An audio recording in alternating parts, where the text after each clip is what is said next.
ఆధునిక టెక్నాలజీ పుణ్యం అని చెప్పని సమాజాన్ని ప్రభావితం చేయడం కోసం చెప్పని ఈ జనమాధ్యమాన్ని వాడడం పూర్వం కంటే ఇప్పుడు సాధ్యమే.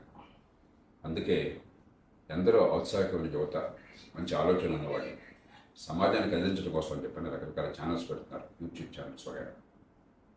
అలాగే ఇప్పుడు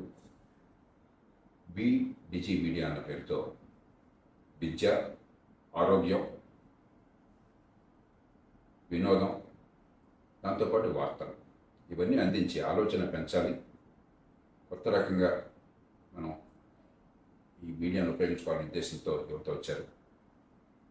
డిజి మీడియా వారికి మనసారా అభినందనలు తెలియజేస్తున్నాను. వ్యాపారంలో ఖచ్చితంగా ఆదాయం రాకపోతే పెట్టిన ఖర్చుకి వ్యాపారం నిలవదు. కానీ అదే సమయంలో లక్ష్యాన్ని మర్చిపోకుండా ఎందుకోసం ఈ ఛానల్ పెట్టామని చెప్పిన లక్ష్యాన్ని గుర్తుంచుకున్నట్టయితే అటు ప్రజలకి ఆలోచనని, వినోదాన్ని సరిగ్గా పంచినట్టయితే ఖచ్చితంగా కొత్త టెక్నాలజీ వల్ల మంచి ప్రయోజనాలు వస్తాయి. అలాంటి ప్రయోజనాలు రావాలని ఆశిస్తూ I wish Digi Media all the very best.